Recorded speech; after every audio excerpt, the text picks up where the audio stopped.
नमस्कार स्वामी भक्त हो. श्री स्वामी समर्थ. आज आपण गुरुचरण याविषयी थोडं बोलणार आहोत. जेव्हा आपण गुरुचरणी येतो म्हणजे आपण येत नाही, तो भगवंत आपल्या पूर्वसंचिताप्रमाणे आपल्याला गुरुचरणी पाठवतो. तेव्हा अनन्य भावाने आपण तिथे स्थिर राहिले पाहिजे.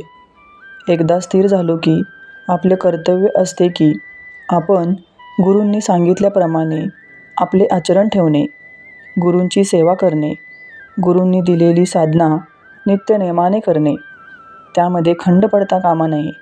तसेच शक्यतो वेळ चुकवू नये, कारण आपण जसजशी साधना नेमाने करू लागतो, गुरुदेव त्यावेळेला आपली वाट पाहत असतात. ही भावना एकदा का मनामध्ये रुजली की साधनेमध्ये सातत्य आपोआप येऊ लागते.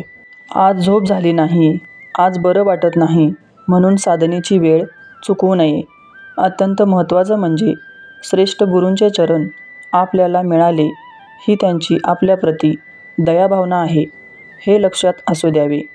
बाकी गुरूंची आपल्याकडून काहीच अपेक्षा नसते. भगवंताप्रती आपला भाव कसा दृढ होईल हेच ते पाहत असतात.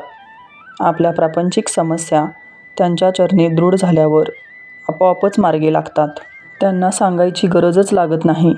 आपण त्यांच्याविषयी तेवढी श्रद्धा आणि निष्ठा आपल्या मनात असली पाहिजे. आपल्याबरोबर ते असतातच, फक्त आपली श्रद्धा आणि निष्ठा ते सतत तपासून पाहतात. आपल्या आयुष्यात घडणाऱ्या प्रत्येक प्रसंगी ते आपली परीक्षा पाहत असतात. आपली निष्ठा कुठे डळमळ तर नाही ना. त्यामुळे सदैव त्यांचे स्मरण करून आयुष्यात घडणाऱ्या प्रसंगांना सामोरे जावे. आपला सर्व भार आपल्या निष्ठेप्रमाणे ते घेतातच. फक्त आपलं आचरण, विचार यांना आपणच सांभाळायचं आहे. ते कुठेही केव्हाही गैर असता कामा नये. आपल्या आचरणातून आपले गुरु इतरांना समजले पाहिजेत. इतकं जर जमलं तर गुरु आपल्यावर कृपा करतीलच. त्यांना आपल्याकडून काय हवं आहे हे ज्या दिवशी आपल्याला कळेल आणि आपले आचरण आपण त्याप्रमाणे सुधारू, त्या दिवशी आपण गुरुचरणी खरे स्थित झालो असं समजायला हरकत नाही.